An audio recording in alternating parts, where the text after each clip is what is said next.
everybody, Troublmaker here. I have a kind of a quality standard I try to keep where I only show good matches that I think are worth watching.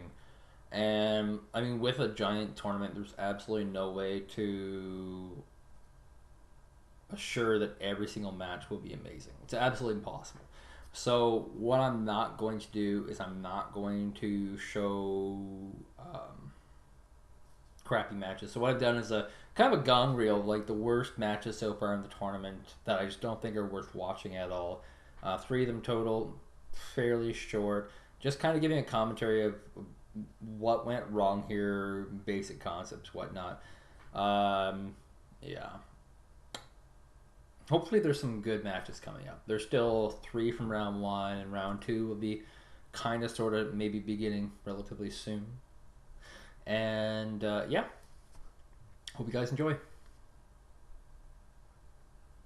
Is this the real life?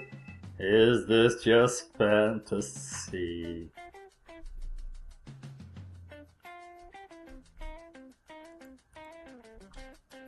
Caught in a landslide. No escape from reality. So it's always fun when people know you're going to be watching.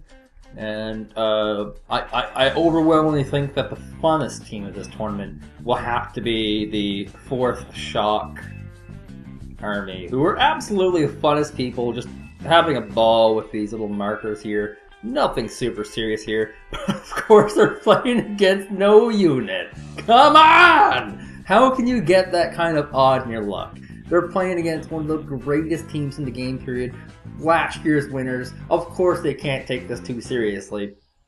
Representing no unit, you have, of course, Werner, Weinhold, Shifu, Gandhi, and Lemieux. We've already seen them on the channel. They did very, very well last time. And their opponents, representing the Fourth Shock Army, or Soviet Co, Body Bag, Dr. KGB, and Fourth Martin. So this is a Gong reel, and right off the bat, like, you know this is gonna be Gong reel just by how that's gotta get censored. How ridiculous this team is at the start, and of course you know we kind of know how this is gonna go. This is clearly going to be like a massive no-unit victory with no possible chance, just because they've already demonstrated superior tactics, they've been doing very well, and all that good stuff.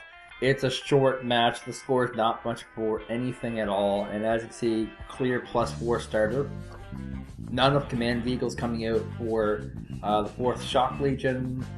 And just not really an entertaining game to watch. And No Unit's been doing this really cool thing with their command tanks that pretty much everyone should be copying soon, if they're not already. And they've been using that to try to sack these locations. And so, yeah, quickest game possible, +5, means the game's over insanely quick. And No Unit pick up a well-earned victory from a weaker team. That's not to say the Fourth Shock Army can't get better. But this is definitely a Gong Show reel. Like, it's nothing happens. That's the overwhelming story arc of this particular match. Nothing happens. No unit has every single position on the map. The end. And some people might not like that ending, but No Unit was just been really good with these command tanks. So yeah, let's move on to Gong Show number 2. Okay, so Gong Show number 2, 2, not 3, will be featuring NATO, PLF squad. We have Sikisaki, Hayo, Sepsi, and Jareth, some of the best players in the game. And their opponents are BPT, which is represented by Epinokolas, Pierre Shakoto, Zeke, and Wolf. I think Wolf is actually quite good, but I know for a fact that PLF has a lot of like superstars, high-seeded players, like single-player players on their squad here. So opposite of last match. In last match, it was like, oh yeah, no units are obviously gonna win. This one, it's like, yeah, clearly PLF is gonna win, but these moves here by BPT are just so well planned and they so good. This napalm, this triple napalm, this location here, really good. Gets all the infantries out. Tanks low health, AA not doing so hot, and just really cheap, cost-effective tanks being used here. Using some of these 1971 deck tanks here, able to push into the sector. And obviously right off the bat, you can see +2 for BPT, doing very, very well. And, you know, the sad part about this kind of Gong Show match is that it didn't have to be this way. There is a Leopard C1 command tank here. Why is this here? Why isn't this at this 2-point base stopping this flow? This could have actually been an amazing match. But it seems like to me that someone dropped the ball, and it actually was Sikisaki, of all people, dropped the ball here. Because there's a nice Sikisaki command here as well, and that is a pretty huge piece. Now, there was a lot of attention being given to this particular flank here, because this is a pretty imposing, scary force. But it was some massive overcompensation. We've seen 4 Martyr Roland 2s being rallied out here and being distributed all over the place. And there doesn't seem like there was an effective plan to really gain any territory. It was all an attempt to try and do cost effectiveness. And it almost felt like the PLF squad looked at this and said, you know what, I think this is total destruction. Because it felt like they were trying to be cost effective but not trying to gain any territory. And even when you look at the beacons, like where their priority is, like, yes, attack this location here, attack this location. Which of course there's no reason to. At all. They could have completely abandoned this reinforcement point, just reinforced from here, and it would have all been fine. Because they don't have this road here either, realistically. They don't have Kilo, which is a huge loss as well, and you can kind of see that their opponent, BPT, just got a really, really great idea of how this conquest works. They have dominated the map, they've knocked out zones, they've been pushing very effectively, and a lot of these cost-effective trades that PLF did just didn't work out in a game that can end so quickly. And yeah, this is obviously like a 600-0 win for BPT. Overwhelmingly the largest margin victory so far in the tournament. And yeah, unfortunate PLF does move down to the loser bracket, and BPT will move on. It's just unfortunate because it looked like this could be a good game. It just ended up not being a good game because resources didn't get used early on. So I guess we'll move on to Gong Show number 3.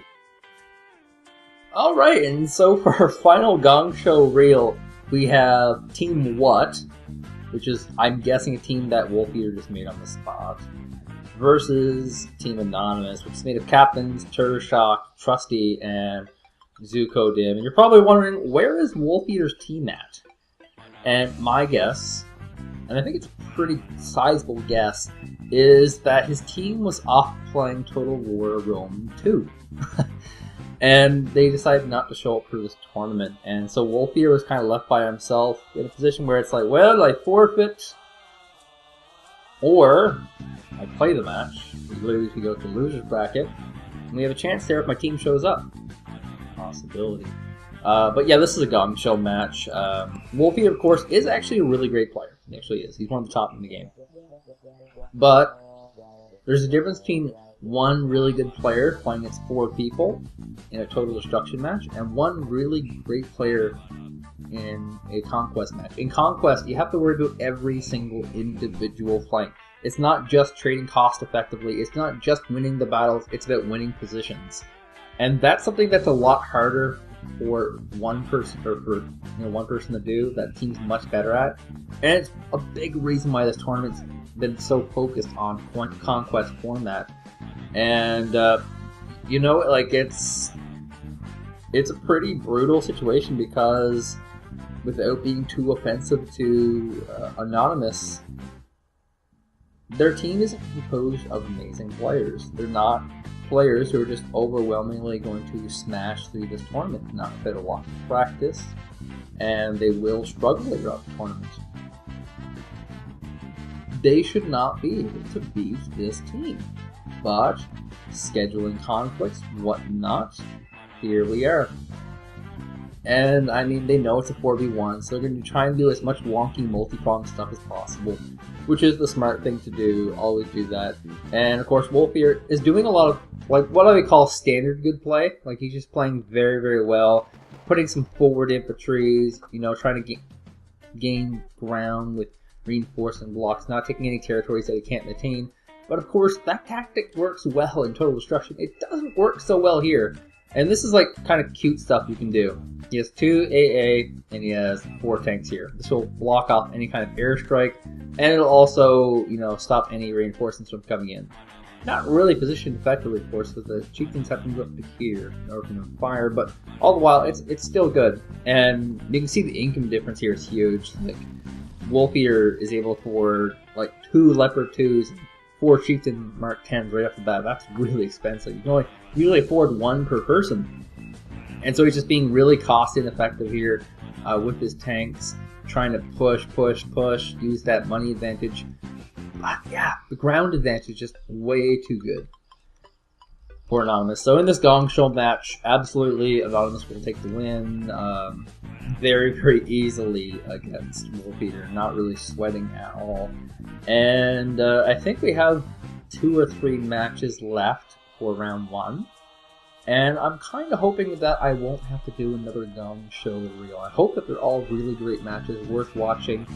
I would never show a match that I don't think is worth watching. That's one of my big pet peeves, and that was something I kind of learned from Wargame Cup coverage, that matches that suck, people will only watch 2 minutes of. People are not interested in watching this kind of match.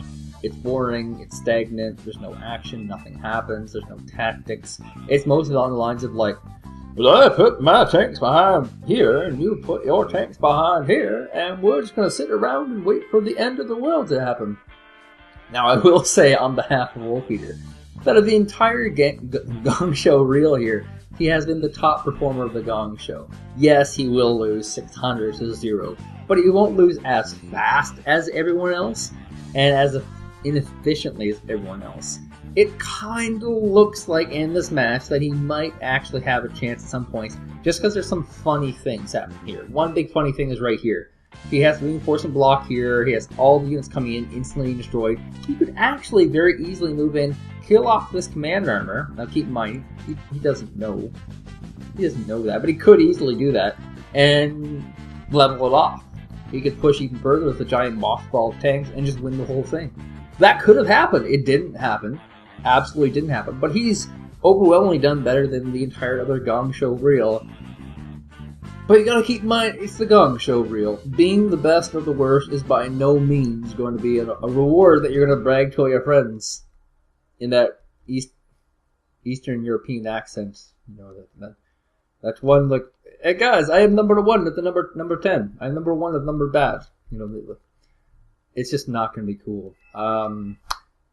So yeah, hopefully you guys enjoyed my commentaries on some bad games. Hopefully we'll have some good games coming up. We still haven't heard from the UGen Dream Team, so that's going to be a dream. And they're all quite good players in their own right, so we'll have to see what they do. And yeah, see you guys next time for that. Stay tuned.